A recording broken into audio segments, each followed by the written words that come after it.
No, looks like we're Yeah, going yeah. live now. So Cool. Let me post the link and then we'll get going. okay, welcome back to the last and final panel. You could say we saved the best for last. We are in. I want to say we're in the studio, even though respectively we're all in our, I guess, individual studios. But we are in the studio with Dave Good and Sats Moon, and those plaques behind those are not purchased online. Those are not from eBay. Those are actually. We'll leave the eBay link below. Yeah, no, they're definitely not bought off eBay. What up, ladies? Phoenix, Cody? Yeah, What's up? thanks for having us. Yeah, we're super stoked to have you guys in the 6 o'clock hour for us. What time is it where you are? We are 1 p.m. Oh, it's 1 p.m. beer o'clock. Yeah, Beer beer o'clock. o'clock. Beer o'clock. Okay. Okay. That's You got good. your It's not a Asahi? day drink. Great. What's not in the studio called? Yeah. Well, excellent, man. Excellent. Glad to have you guys. I'm excited about the topic today to talk about the future of immersive events, the future of events in general, the future of touring and concerts, especially given your guys' background. Dave, you being a well-known and popular musician, having one of the biggest groups in Australia at the height of your guys' success, being multi-platinum, and you, Sats, being a prominent crypto art collector, but also being the manager of the Potbellies and having like a 20-year, career in the music business. And it's great that you guys have both sides of that. I was just saying with the other panel that we did with Emanate, who are your buddies there in Australia, that when we do a panel like this again in February, we want to have the artist present. So I'm glad, Dave, that you are present, as well as an artist manager present. So I'm glad, Sats, that you are present and you have that perspective to share as we talk about the future of touring. It's quite funny that as a manager, and Lady Fee as well, from being a manager, that usually you're in the background, you're on the other side of the camera in an interview and you're also another member of the band, really, as an artist manager. So it's great to have Sats in front and being beside you while we do. I don't know how comfortable he is. So, like, if it sucks, I got no one else playing, right? Yeah, that's it. So it's interesting. So it's an interesting combination, actually, for us. And as you were saying, we're together about 16 years working on the Potbellies project, and so it's just an interesting time that we find ourselves in this future art, Yeah, definitely. And, again, you're uniquely positioned, actually, because you have that history. So you know what it takes to be successful, and now you can do it in a new space. Tell us about your time at Grayscoin, or just tell us a little bit about Grayscoin, because if people look you up, they see your wiki and they see the multi-platinum plaques and awards, but they may not know straight away that you have a background in tech and that you're a practitioner in the space as well. Yeah, look, I started working in the studio in Panton Town Hall, and some of the guys here they were doing a VR platform. So it was just natural because we're all together. They looked upon me as a music specialist and a bit of an advisor on the music side. So I produced content for them. We also had to prove the VR tech. So we filmed and we produced VR content. And we did it in this very reality and graphics way. So we would record the DJs, we record live bands in 3D. And then we would then composite that into the virtual world. So whenever you were consuming it as a consumer, a user, you had the real people in front of you, but you were in a game world. And we just thought that was a really good space to be in. And it was really interesting. A lot of the virtual worlds, it's all very avatar based. So at least with this, it's, you're seeing real people. Yeah. So, I was a part of producing all this content. We also did an ICO, which, being involved in the team, we have to wear many hats. So I got to see that firsthand. Got to see the rise and the fall of Ethereum. That 2017 bull run ICO craziness that engulfed the whole thing, really, didn't it? Yeah, and so it was interesting on the treasury thing, seeing, for the first time, this type of bubble and this type of fundraising model. And then a runway when Ethereum's crashing, how do you do, what time is the perfect time to realize this money, to keep it in Ethereum, it might go back up, and there was all these crazy things that we had to experience at the time. So Yeah, I mean, I learned an awful lot about crypto through that. We did an awful lot of R&D with virtual worlds, with tokens, with 721s, and I guess that was like the intro into crypto at that time for both of us. Like when Dave was at GaseCoin and we were both trying to investigate, like, you know, what was happening in crypto and how we could like music expertise, and like we were looking at blockchain to solve like the music question. That was what we were really sort of like, you know, trying to push in 2017 was how will it change the future of music? And I think from Dave's time at GaseCoin and our initial time, it was always a sense of frustration a little bit that things weren't moving quick enough, or we weren't getting the answers to answer a lot of these musical questions. You know, for us being a music management and an artist team was like, how do we find more transparency in music? How do we, you know, get quicker payments? It was all those questions around blockchain and music. So yeah, that 2017 time for both of us was a real eye-opener, yeah, experimenting. Yeah, you know, and I suppose from a personal side of it, I've been in a publishing, we started a publishing company back in 2009 or something, and we're in a joint venture with Universal Publishing, and we've enjoyed a very successful publishing career, and we've had a lot of TV things. So the legacy system really worked for us, you know, like we were able to make money. It did able to underpin our year as well. Sure, but we found a lot of like many artists and musicians, a lot of frustrations with that legacy system. Yeah. So even though we had a lot of success with music publishing, it was glaringly obvious that there were a lot of things that just didn't work for an artist. Or, you know, constantly, you know, trying to get transparency and accounting and payments and stuff. So that was definitely how we first lent into blockchain. Yeah, and you know, just seeing the crypto art side of you know, had taken that and, you know, been able to use that as a tokens and making money directly peer to peer. I mean, it just really looked like the perfect use case. Now we're seeing the audio side of things coming in involved. I mean, look what Audius are doing and emanate to that, you know, matter. That's, you know, really the future, I think, of transparencies. Yeah. And I think the guys are doing a great job.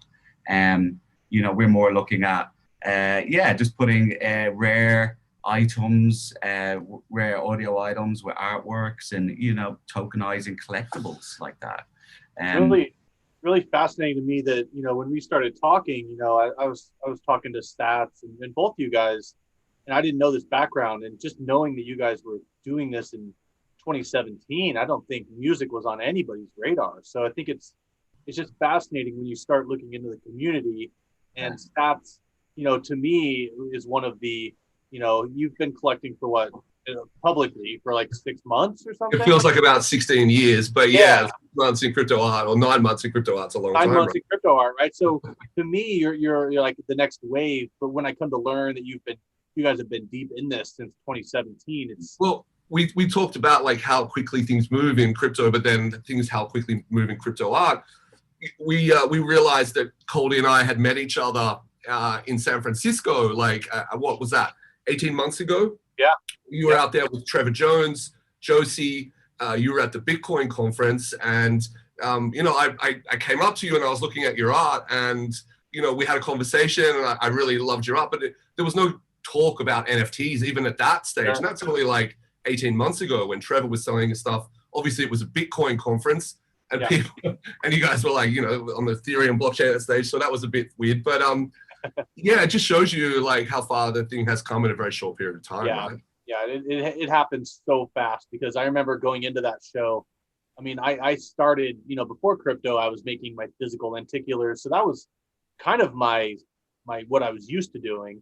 So it was almost hard to like start talking about these NFTs that nobody really knew about. And, you know, I would sprinkle them to people at the Bitcoin show, but I didn't want to be like stepping on any toes.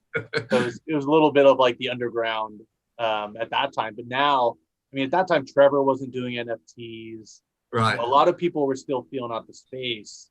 And, you know, in that amount of time, you know, I don't know what was the tipping point for people like him, but he just thought that it wasn't a fad, and that this is like a legitimate, like, new revolution in music. So it's funny how we're all connected in across the world, and years of development all coming together. It's really special.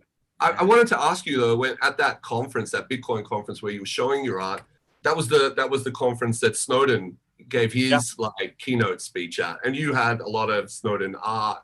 Was that at the time? Yeah. Actually, it's really funny. The very first one of those, I was listening to that keynote, and I just like the wave of passion and like my intuition. Something just said like, this is an important moment, right? So I literally took my phone and just started rapid photoing.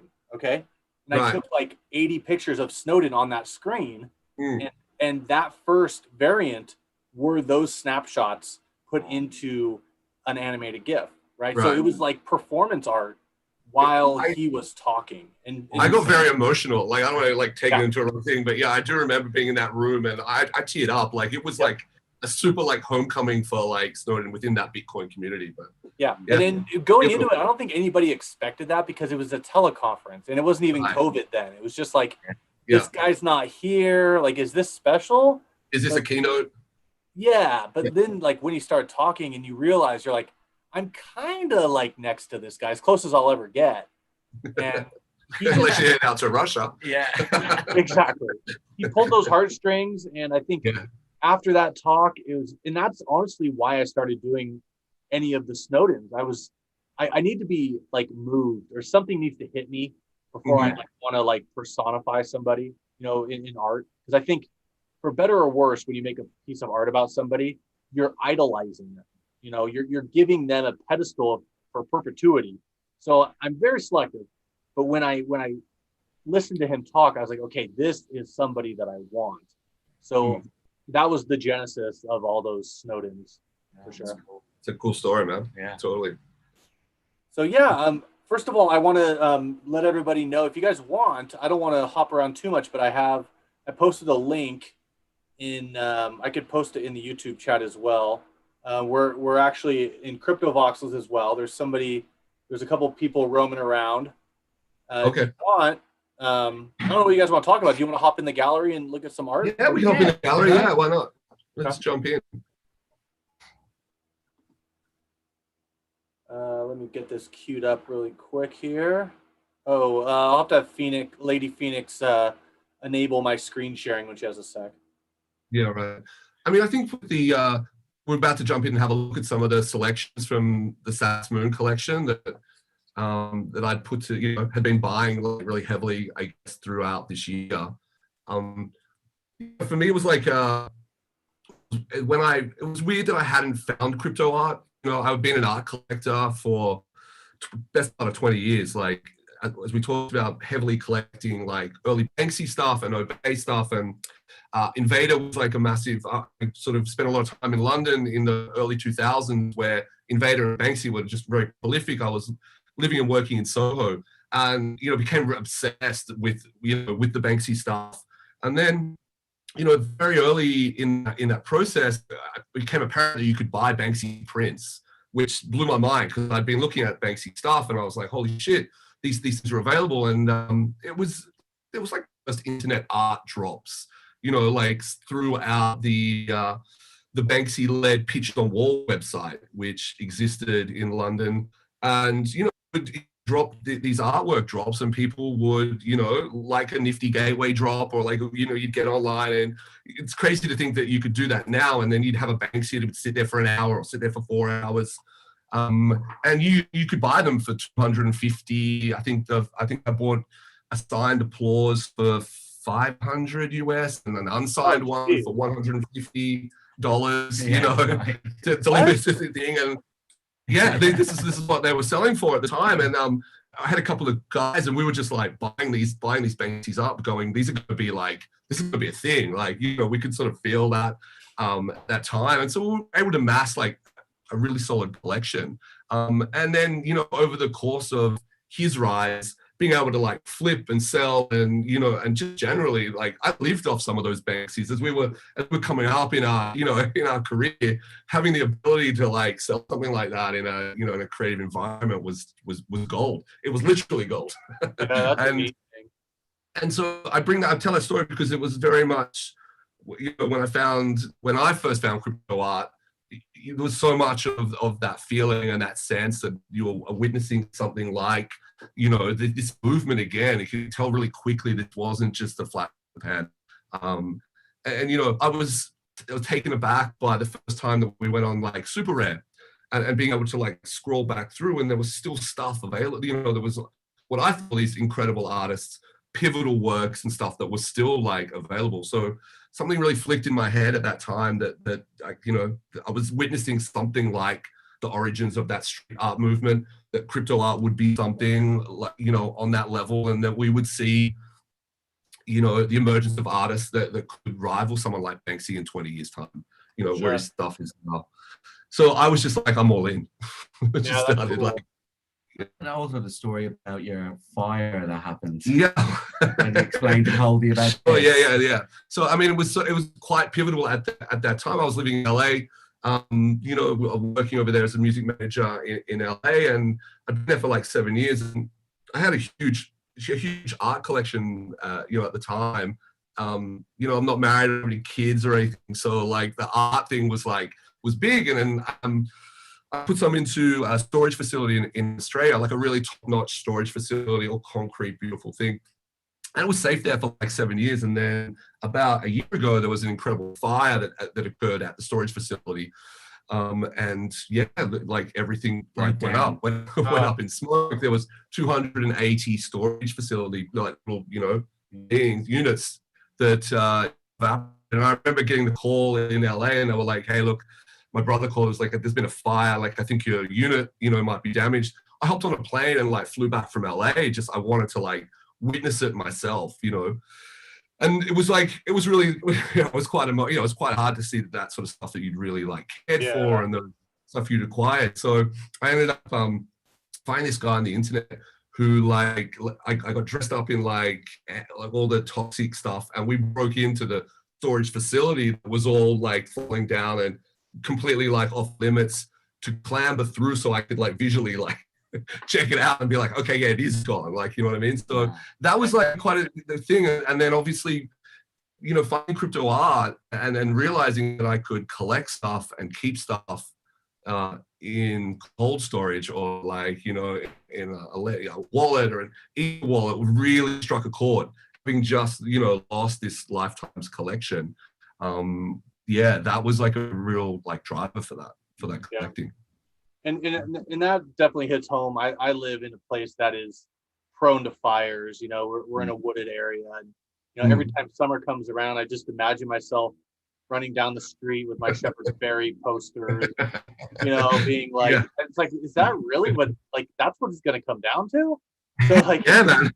and I was like, I don't want to do that. Like, I'd rather just deal with my family instead of like my artwork as well. So to me, that was the other antithesis of having these things on a digital wallet. It's like, it's freedom. Like, it's like, the risk is so much lower for your physical surroundings as well. So I totally commiserate. I'm so sorry for your losses, but I guess you learn and grow. Yeah. And you let go and you realize that those things are, super important. So but yeah, I mean, without those are sort of things. But yeah, finding the crypto art in like, at the beginning of the year, as we mentioned, it was still like a little sleepy. Like, as I said, there was still stuff available. I mean, there's still obviously great work coming on the market every day, every second, but it was just looking for like, who were going to be, what was that narrative? Like, who were those early pioneers like yourself, like Robbie Barrett, like some of the ex-copies, some of the real early guys that had created really important artworks. I felt lucky that I was able to, grab some of those very early. Yeah. Well, not even early, but you came in and like there's that little lull of time. I remember there's some Robbie Barrett, maybe it's one of the ones you got. They're sitting around for like 16, 20 ETH, and they were just sitting there. And it was just like, I had to pay a bit more for Robbie Barrett, unfortunately, but yeah. I had to pay a little bit more than that. I know, but I'm thinking at some point, maybe it was before you came in, they were just like sitting there, and I was like, wow, like that's a lot of money. But like, it's some rich guy just came through, man. These things are right, so it's all waves, right? So you came in and you got to, you're on the cusp. So you got to get some of the, the OG old pieces And now you're in with, I would call this personally like the third, I think we're in the third wave of crypto art, right? Mhm. So the first wave was crypto punks. Maybe you'll throw in crypto kitties with them. The very first spells of Genesis, these early collectible things. Yeah. And then wave two is going to be your marketplaces where your super rares, the proliferation of art on the blockchain. And then now the wave three is when, more of the outside traditional established artists is finding out about all this stuff and then they're rushing. So I think, we're now in the third, it's almost like talking about dinosaurs, the third era. We're now, what I think, in the third. And, by the time we get to the fourth, that's when it's not even gonna be called an NFT anymore. It's just gonna be Right. Yeah, Yes. yeah. Yeah. we're not gonna be talking about NFTs in 10 years because everything, at least a large majority of options will be digital. Yeah. I think also like the crypto kitties. I remember when Dave and I were like, getting out and exploring. And I remember when crypto kitties first dropped. And I was like, oh, this sounds like super cool. And like, like something, I remember reading all the stories, like it had frozen the Ethereum blockchain. And I remember trying to get on and like talking to Dave and we would, I was like, you just couldn't really work out like a MetaMask. I couldn't really, I was pretty tech savvy guy, but I was using Safari or something. I just really couldn't get it together. And it was like, it was sort of hard to do, but obviously, I think the Web3 stuff has really made it, having a Brave browser and at least being like a bit more competent in that. I suppose the Crypto Kitties was that kind of baseball collectible card moment of you going, okay, I get how this is going to work. And it was very early on. Now, look, we've got some mad art on it, so. Yeah.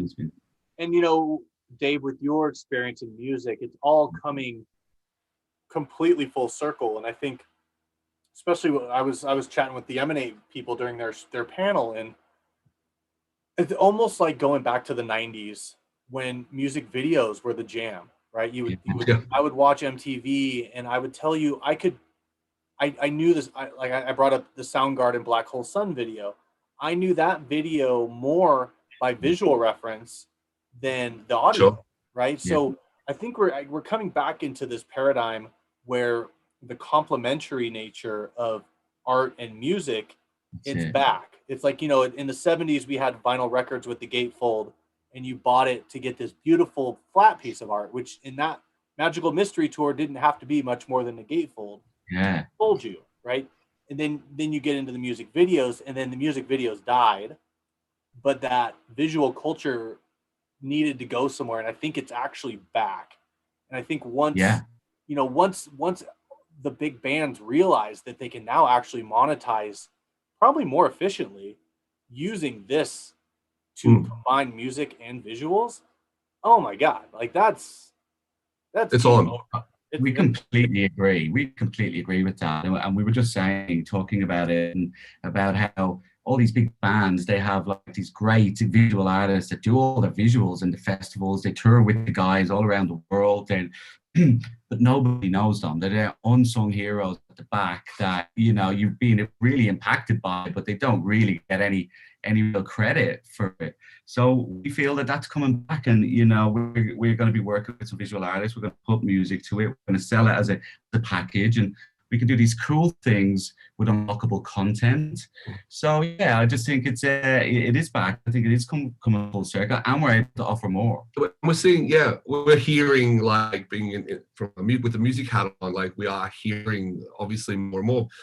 The Blast stuff has really blown the doors off, like, everyone. I mean, I'm talking to like CEOs of record labels, and that stuff is really resonating. Like people are really taking notice. And, I really think on, RSC and Wow and those guys have really opened the doors. We're just going to see a wave of that next year. We're on the cusp of it right now of just seeing, especially on the EDM stuff, will probably be first, and, the rest will follow.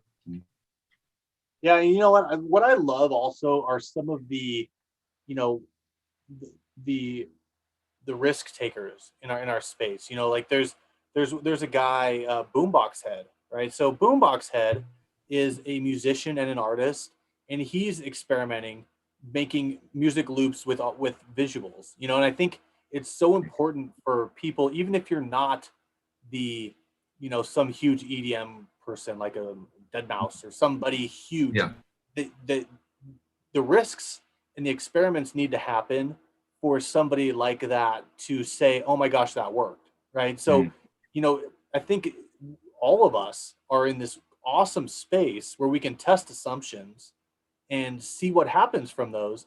And we don't know the butterfly effect that will come from it. It might just be like, oh, I made a 20-second loop with like a GIF. I'm going to go to bed now. It's like, well, yes, you took a chance on that, but you don't know that you might have inspired a whole new wave of people. And we're in that like gold rush Wild West thing. And that's why I started experimenting with all my experiments. I would randomly try different auction methods. I would like bundle something. I would like do things and nobody was doing them because I didn't know if they would work. So I was like, hey, random people, for this drop, I'm going to try this weird thing. And then if it worked, you start fine tuning. And I think with music, we are in that exact same space, but it's audio and visual. So I'm not a musician by nature. I love music to my bone. In some past life, I was a musician. I know it, but not this one. Not this one. I'm visual on this one. I can see that. Yeah, I fucking love music, but like, for me, it's visual. So it's getting the two together and finding that magic. And like you said, in 2 years from now, we're gonna be thinking back on today. We're like, what's gonna happen? Because it will have happened real fast. Yeah. Well, that was one thing with when Dave and I, COVID, I was in LA and came back from LA, so empathy for everyone out there doing it really hard right now. I mean, we're quite lucky here in Sydney where, I don't know if the rest of the world knows, but we're fairly COVID free down here in Australia, which, we're grateful for. But when we came back, it was like, let's experiment. Like, what can Dave and I do? Like, we've got a great history of promoting music, promoting bands, touring. And so that was for us, and was like a natural fit with Future Art, was just to be like, hey, let's do what we love. Let's put music and art together and let's just push some boundaries and see what we can do.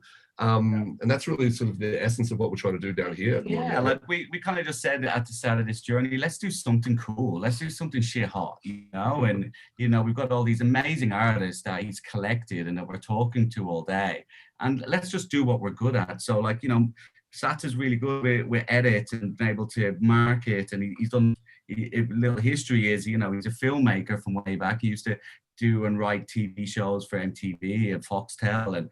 And so like he gets that. I get the music branding side of things. We're good at these two things. They stick them together and we're able to deliver what, a good representation for the scene. And we just thought that that's a bit of a strength that we have, that we can provide. And obviously, like, we've been sitting in, like the rest of the world, we've all been sitting locked inside for the last like 9 months. We're literally screaming to get out. Like, also our business, the touring business that we, had successfully, been living off for the last 2 decades, came to a grinding halt, obviously. Dave DJing and touring and, all that stopped. So we're definitely all just dying to have some escape and to get out. So we definitely looked at the situation in Sydney and felt we could put on a small event and just try and breathe some life back into people here. Yeah, that's definitely been a big push. Yeah, and I just got access. You guys want to hop into some crypto vodka? Yeah, sure. Hop in. We'll let Sats refill himself. Yeah. We're good, man. Yeah. I got a random. Let's see, what did I get? A West Coast IPA, a little local brew of some sort. I'm an IPA fan. Cheers. Yeah. Okay. So this is kind of a first look for everybody. What we're building out here is a gallery epicenter where we have a variety of different artists and experiences that throughout the week. So I'm really stoked on this one. Can you guys see the screen? Wow. Yes. Who did that? That's sick.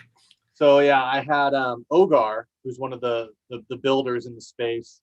I had him do the Economist cover with the Phoenix rising and the Fiat burning on the ground, and this thing is just epic. Wow, that's super stoked. That's our monument for the event. That is so dope.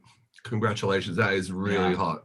Yeah, no, that was stoked when he pulled through. I was like, hey, can you build this thing? He's like, oh yeah. So he hats off to Ogar. He nailed What's it. that wearable you've got? Is that like a Mandalorian rocket pack or something? Yeah, so this is my character here. I have the backpack it's a jetpack. Yeah. Yeah, and that's a lot of money made these jetpacks back in the day. Amazing. Sick. So yeah, the wearables is a whole nother world. So I have my own Coldie glasses. I have blue jeans by Angie Taylor, and then the boots. Those might also be a lot of money boots. And then the hat I put backwards. It's a Nisla is a master at making hats. I got a little Bitcoin hat. You've been working out too, I can see. Yeah. Yeah, right. Right. So yeah, so I was stoked. You guys, I asked you for a collection of your art, and you sent me, a selection. So I'd love to kind of just walk around the gallery because I want to hear, and I know other people are curious what a collector is into, because we all have different tastes. So it's, we can walk around and you can just say like, what inspired you to have something like this in your collection, or what types of things interest you? Yeah, absolutely. A Goldweird, that balloon dog is just, that's my screensaver on my phone. I just absolutely love that piece so much.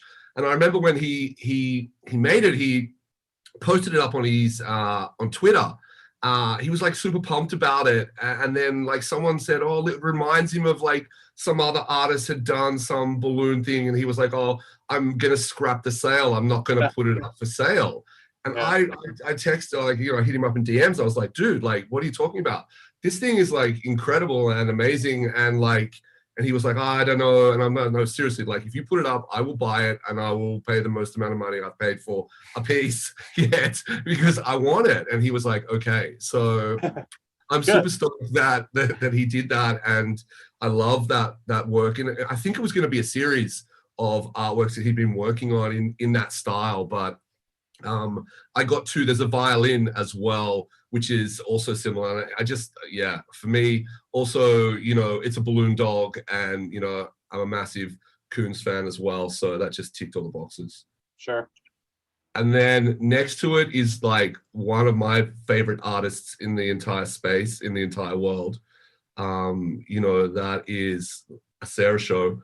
And undoubtedly, right? Yeah. You just see her work, and you just know straight away, it's just so unique. So it was one of the first artists that when I went to Super Rare and started to dive into, I was just totally stopped dead, and I was just like, what the fuck is this stuff? I need it. It's incredible. It's VHS. I grew up with VHS and Super 8 high 8 cameras and stuff was what I cut my teeth on.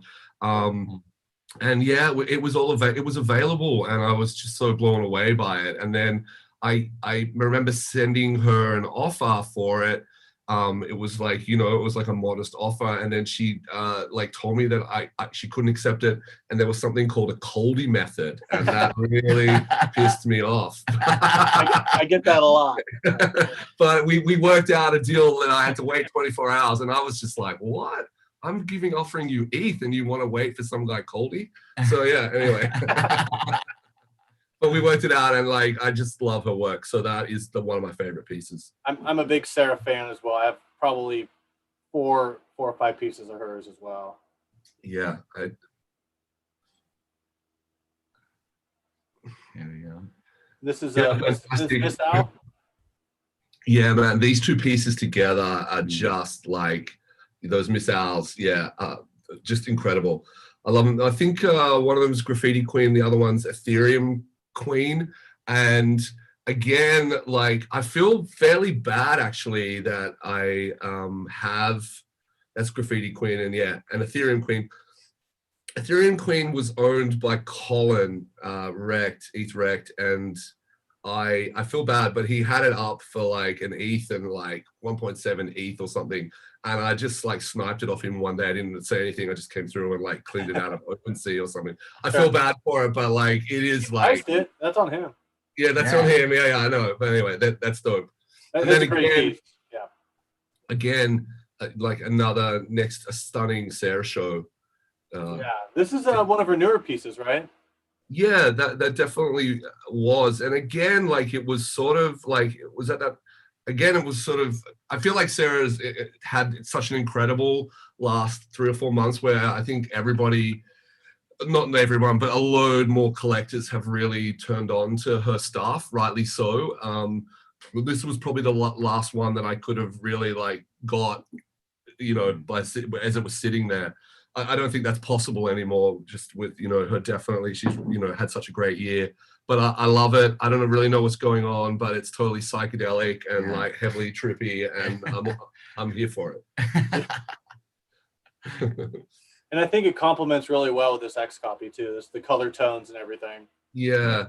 X copy was like we've spoken to him and like you know, been able to like link up. He's like super cool dude. He actually spent a bit of time here in Sydney. You know, he's over in the UK. And again, like his stuff I couldn't get hold of. Like the very early pieces on Super Rare. I had to go searching for this. I think I found it on OpenSea. I think Modrats had it, and I was able to snipe it off him. I mean, I actually love that when you can snipe stuff that's just sitting there. It's not that common anymore, but yeah, I'm thrilled that I was able to add some of his stuff, but it was a little effort because his stuff was crazy expensive, even, you know, when we arrived, and there wasn't much there. I have I don't have very many regrets in life. I try to move on through things. You know, I regret not seeing Michael Jordan play. Yeah. I regret not seeing a couple really epic. I didn't go see the Police live. I should have seen that. A couple of those little things that I get it. Yeah. Sure. And I also regret I totally was not collecting any of these guys back when there was no market. Like I don't have any like early X copies. I was like, what the F was I thinking? You know, like we didn't know what we were doing. It's like we could have had those for like $20. You know, totally. But it's lore now. It's just like it's just this Bitcoin one to the right, Neon. This was like this is an interesting transition. Like this is when I sort of had left Super Rare. When I say left, I didn't leave for any reason. I just left because like all the good stuff was gone, type sort of vibe. And it was really expensive, and I didn't have a lot of ETH at the time, and so I ended up on Rarible because things were like super cheap and super available, and I was really like digging the art, and that's sort of why, that's why I went there. And this piece that Miss Riley or Neon put out, I was the first person to buy it. I remember going through all the unauthorized or the, you know, the unverified page on Rarible, and just looking through all the, you know, all the crap really that you know, that's there to find this piece of gold. And I remember it was $5 or $7. Oh, wow. And I bought one, and then like I cruised around a little bit, and I was like, fuck, I'm gonna go back and buy another one. It was another $5. And then I woke up next morning, and no one had bought any of them, and I was like, I'll buy another one, because I just loved it. I don't know why. It was just super iconic. And I remember like maybe like 6 weeks later, during that whole Rarible, incredible rarey bubble, you know, thing, someone bought that off me for like 3.6 ETH or something. Whoa. So it was like from $5 to I don't know what it was. Yeah. Anyway, it was like just crazy. And so I was really thought that, you know, crypto art collecting was just super easy, and then I was a genius after buying that. I was going to be rich, and yeah, it was going to be easy, but I love that piece. Yeah, I like that. You got the classic trash art. What's a trotter? What are these called? This is this is Jay Delay, and it's a toter. Toter. Yeah, I just hippie garbage. Look, I make no apologies. I really like fuck with the trash art stuff.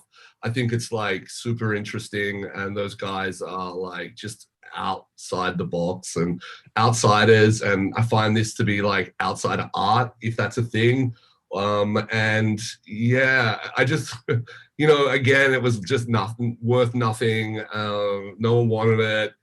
I remember buying it for like I don't know, something very minimal. And I think I've like put it up in OpenSea for like $100,000. I just think it's totally ridiculous. And yeah, I'm all about it. We're here for the trash art, guys. So I like this. Yeah. Yeah, we got to know Rob Ness a little bit, and yeah, the guy's just super real, and I love what he's doing. And his story was super interesting. You know, for me, having people tell him what was art or what wasn't art, or, you know, whether he was a valid artist or not, that just struck a chord with, you know, with us, and with, you know, it's just like, I love when someone tells you you're shit at music, or you can't do something, or you're not a good, you know, it's not relevant. So that's what really attracted, to that. So yeah, I'm all about that.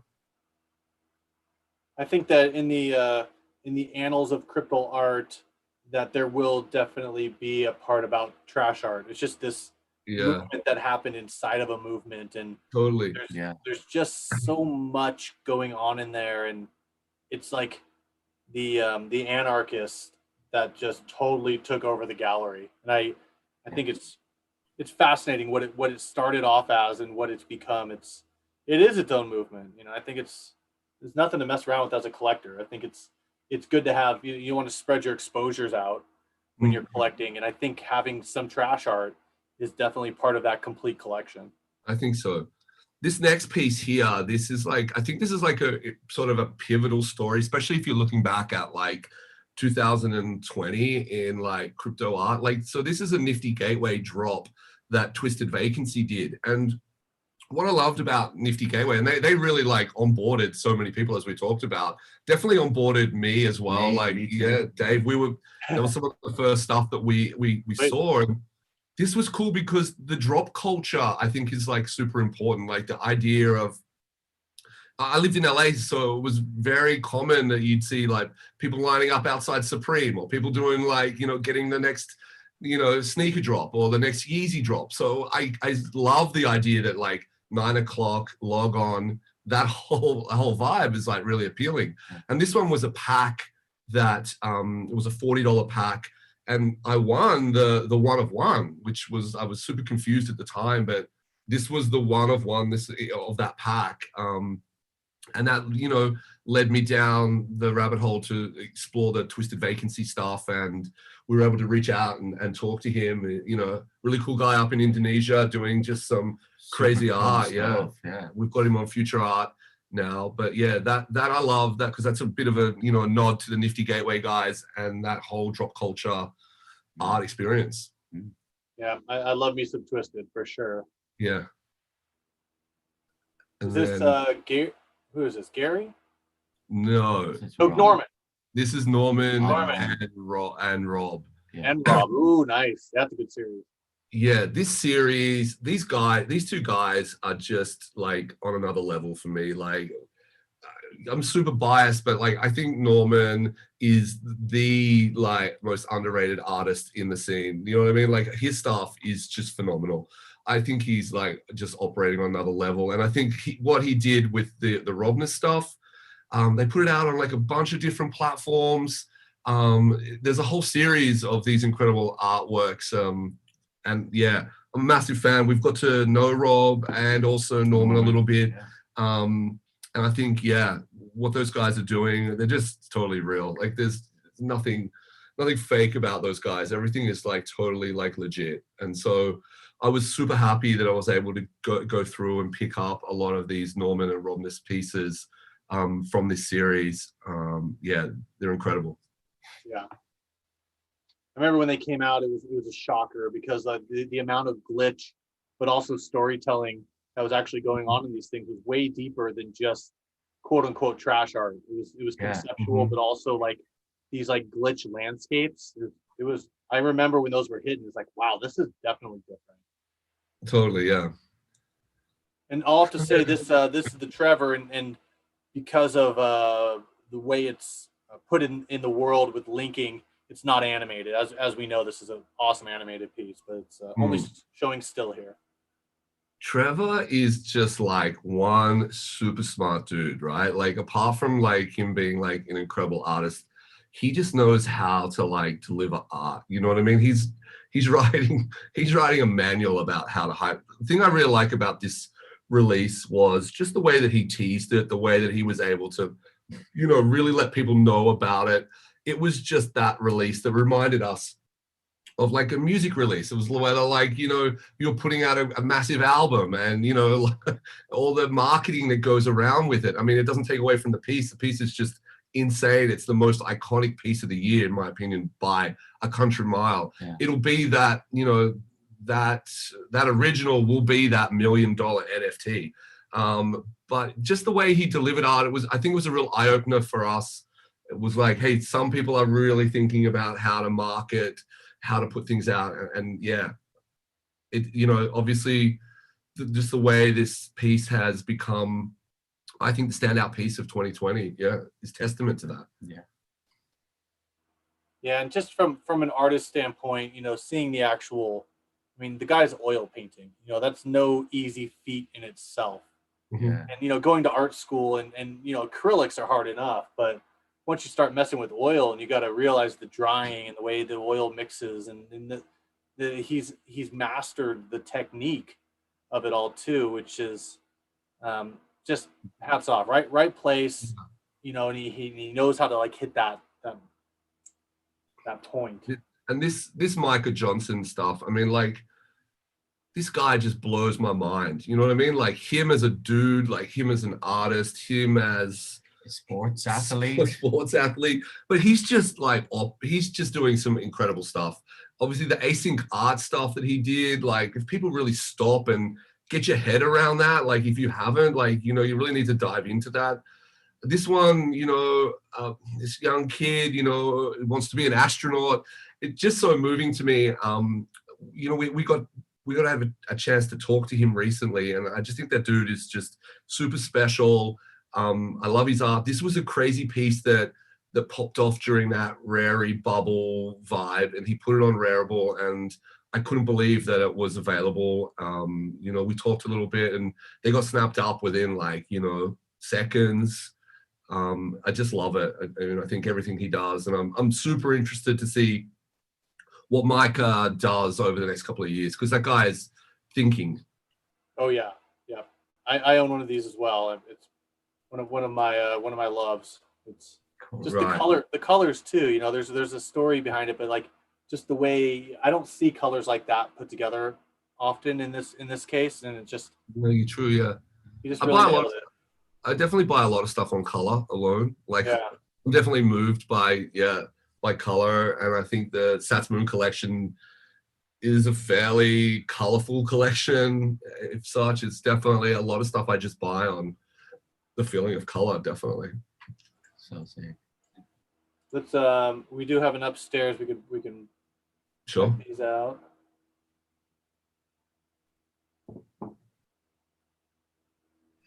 Oh, cool. Is this pie? Who is this? Pie slices. Slices, yeah. Yeah, like I love about this one as well. Like this is another crazy one that was just sort of like, I was right time, right place. It just been sitting there, not sitting there. It was this thing that we talked about. It. He had it up on Reddit, like subreddit art. You know, it would have like 3 million views or something, and no one had made that connect yet. That you could literally go and buy it. You know what I mean? It's the type of thing where something can have like millions and millions of views, but now it has like a value. So I just, as soon as I saw it, I was like, I don't know what that, I have to have that. So yeah, I love his stuff. I think he's like super, super interesting, and we've got him on Future Art as well. It's a great piece.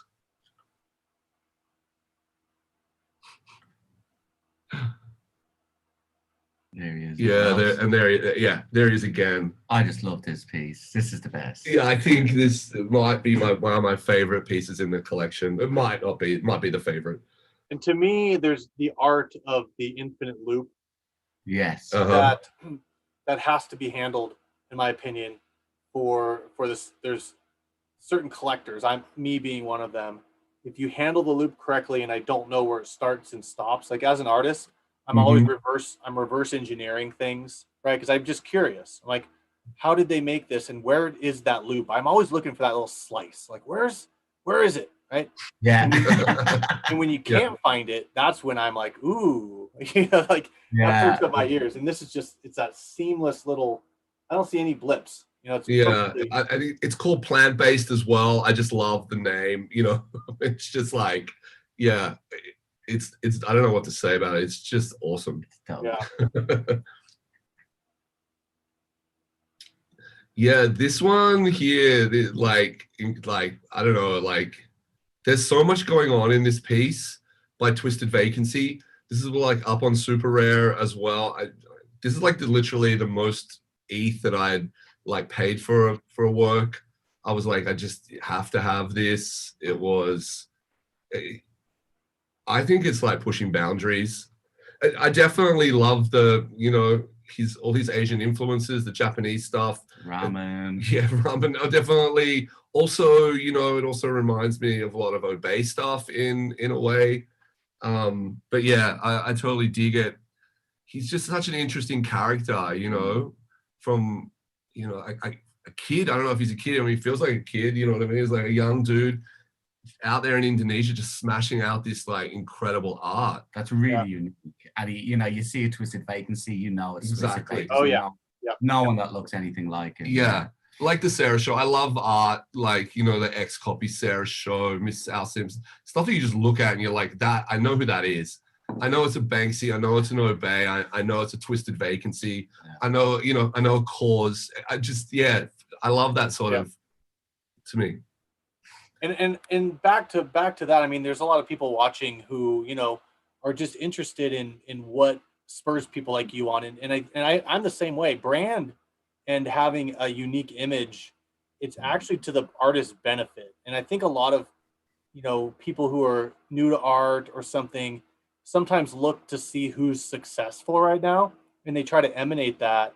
And to me, that's actually, and it's cool to learn, but you don't want to be that person that is succeeding because you're now pinching and copying a style. It's, to me, the real artist is going off like Sarah and getting a freaking VHS and a magnet on a monitor or whatever the F she's doing, and like making weird shit. Like that is the differentiator that will bring the longevity, rather than like, oh well, Shepard Fairey is really famous, so why don't I like draw an Obama face but make it like Biden? Let's do that. It's like, no, that's not fucking art. Like, you touch on that, like definitely like Sarah Show and Obey are like two great examples of like two incredibly unique artists who have just been doing their thing for like decades. Like, you know what I mean? Like proper decades.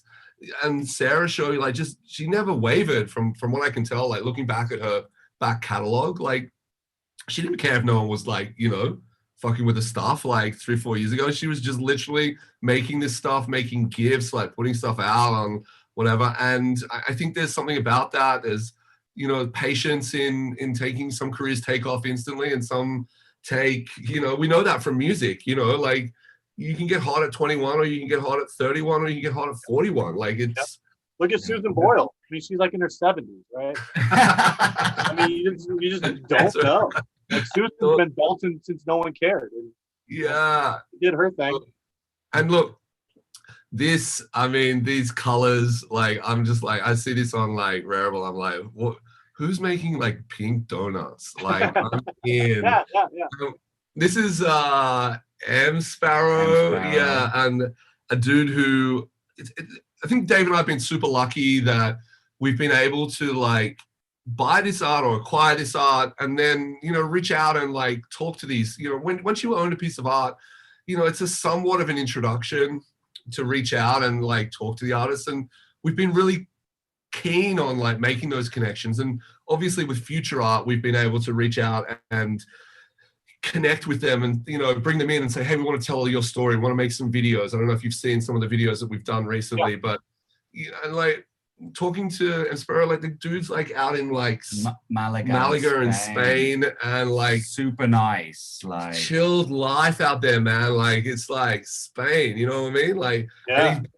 and then this guy's just making these fluoro donuts. And I I'm love just it. like, I fucking love it. what is happening out there in Malaga? You know what I mean? So yeah, It's crazy to get inside the artist's head. You're like, I love it that his happy place is pink with purple cream donuts. Like that to me is bliss. Like you're doing something right. That's what you.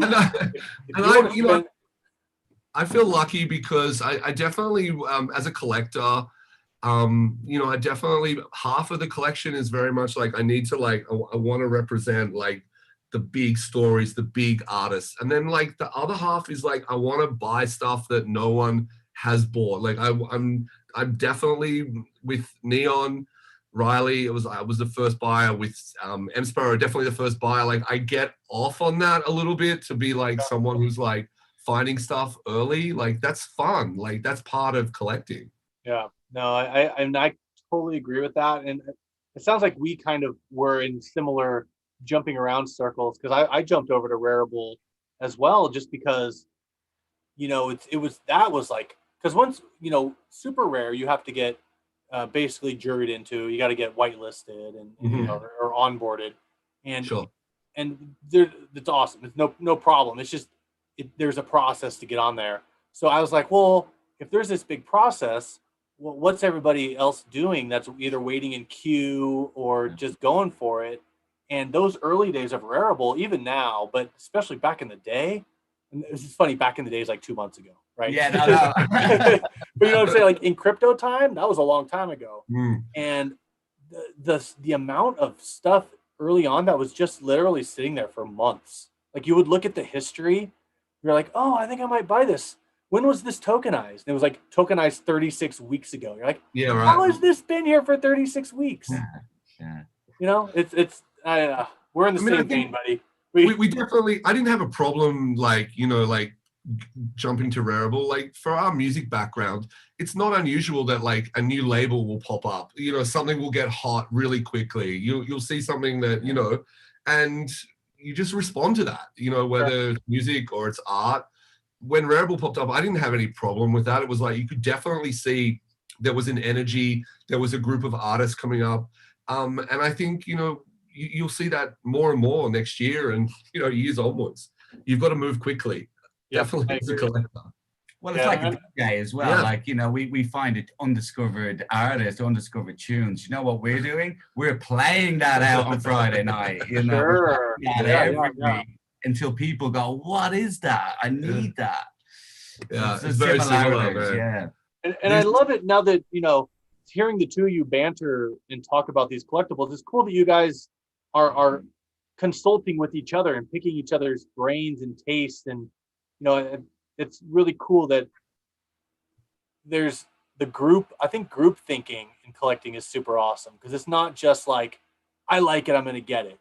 You got that second opinion where it's like, you're right. You can either be like, we would, one of the things that we learned, I guess, from like a 20-year or 16-year music career and traveling around the world relentlessly is that it's a lot more fun to do that with people that you like and people that you get on with than, doing it by yourself. And like anything, whether it's collecting or doing stuff, it's really quite boring to do, by alone. Yourself. I don't want to sit in a room and look at my NFTs by myself. Yeah. And let me tell you, there's not that many people that understand them. So like being able to bounce off like Dave and have that is, it wouldn't be as fun. Yeah. Now, do you have any type of digital screens or anything like that? Or have you do you have them up on walls in any respect? For me at the moment, no, I don't have any, I don't have a home right now. So like literally like having left LA and like come back to Sydney. Yeah. So I don't really have anything at the moment, but here at the studio where we are, obviously for future art, we're really like experimenting all the time with like the screens, projectors and stuff. So I'm able to view stuff like we just talk all the time. We took a walk around Sydney City probably about a week ago. just trying to find like the biggest, most fuck off wall that we could project, like, you know, digital NFTs on. You know, we just want to take this stuff and give it scale. Yeah, it's definitely future art at the moment is going to be like a small club sort of event, but you know, as this grows, we want to just get onto there's a thing here in Sydney, extremely famous, Vivid, right? Vivid's Light Festival. It's a light festival that they get to broadcast on the sails of the Sydney Opera House, you know, 200-300 foot sort of, you know, projection. I want to put that donut up there. Sure. I think you need to. Yeah. Awesome. Yeah. Cool. This Algo, before we go, Algo Mystic, like this thing here, like, yeah, again, I mean, this is from the Swirl series that he did on Super Rare, and yeah, it was another one that like hurt me in the pocket, you know, to do that, but I just love it. I mean, I don't know what's going on there, but it's just awesome. The color palette again is just the color palette was a huge. You can see. I mean, I guess you can see from walking around the colors that really, you know, drive my pocket.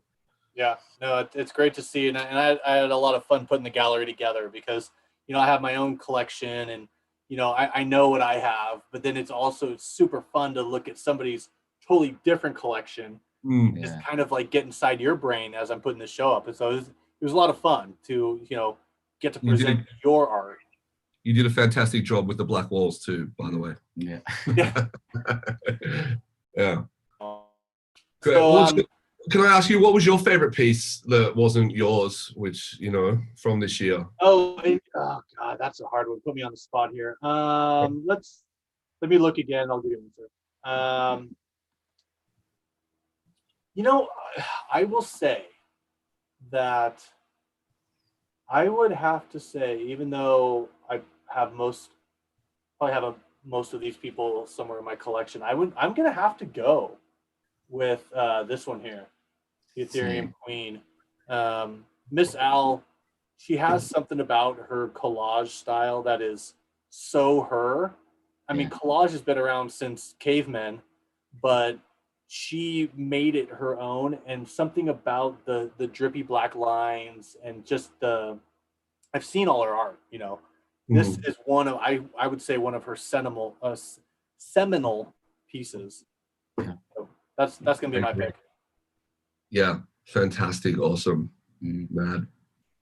So yeah, I mean, I've had a wonderful time. Do you guys want to talk about your the Future Art Show itself? Like what's going on with that? Yeah, sure. I suppose like we'll talk about where it's at. We're here in Paddington Town Hall, which there's a whole facility alongside the town hall. It's a big 250-year-old building, but this particular facility is like an old TV studio.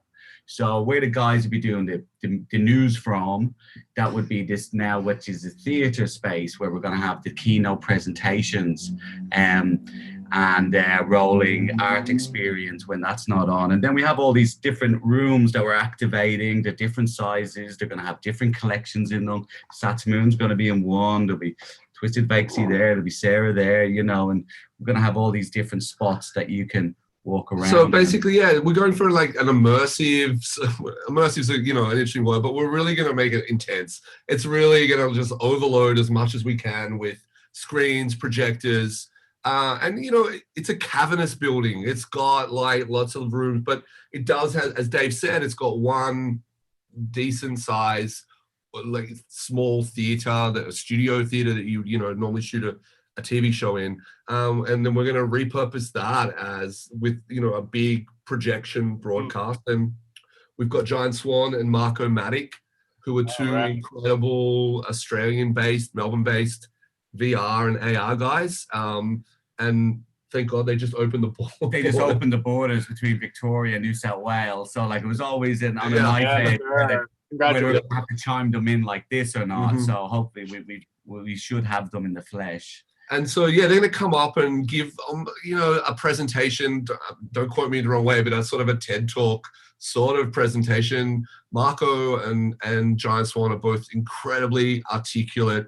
They know their work backwards. And so they're going to take people inside what it's like to create in Tilt Brush, or what it's like to create VR art, and have that sort of projected, right behind them, and give people an insight to that. Because I mean, a lot of the people that, 99% of the people that are going to come, I really have never, I don't know how that VR art works, or like, what crypto art is.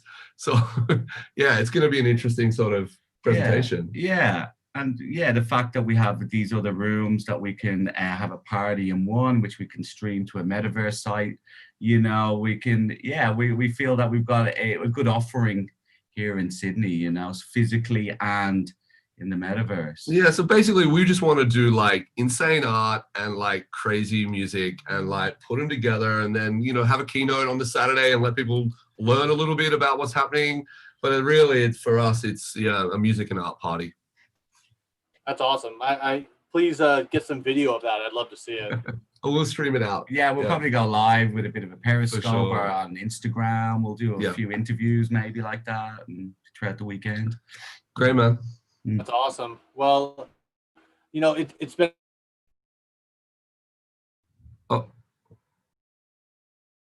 You guys have been really fun. Thanks for being a part of this and get inside your brain a little bit. And best of luck to everything you're doing. I think you guys are up to great stuff. And hey, man, congratulations to you and Lady Phoenix as well, like for putting on this thing. It's been awesome. It's great to watch, and like, it's gonna just grow and grow. And we can't wait until we're physically there with you guys, and we'll do it. Yeah, Crypto BASEL, Miami 2022. Yeah. Make it happen. Yep. Yes. It's on. We're getting there. All right. That's right. Hey, man. Pleasure. Thank you. Cool. Thanks, you guys. Peace. Cheers, you guys. Bye. See you later, Phoenix. See ya.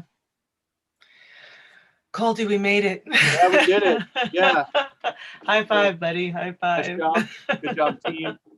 And anybody who's watching, thanks for sticking around. That was a fun chat. The guys are great.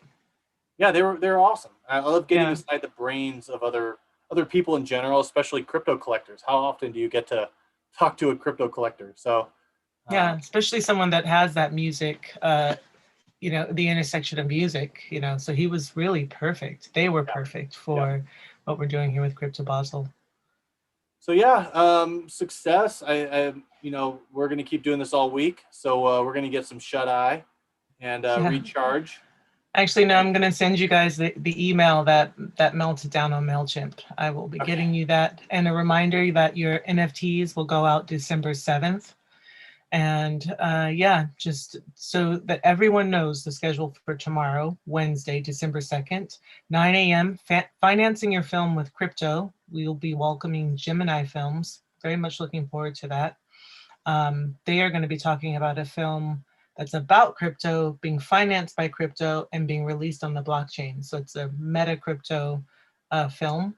And then at 11, we have Sky and Sven, and they're going to be talking about the artwork M Carbon Dioxide, which is a sustainability and environmental artwork. At 1 o'clock, we have Justin Blau and Slime Sunday. That's going to be rad. You don't want to miss it. Another metaverse tour and exhibition. And then at 3 o'clock, we have Sutu talking about his collaboration with Deadmau5 and their upcoming NFT. Yep, I'm looking forward to it. It's gonna be fun. And thanks everybody, and we'll catch you tomorrow. Do some more fun stuff. Mañana. Cool. Thank you guys. Yep. Cheers.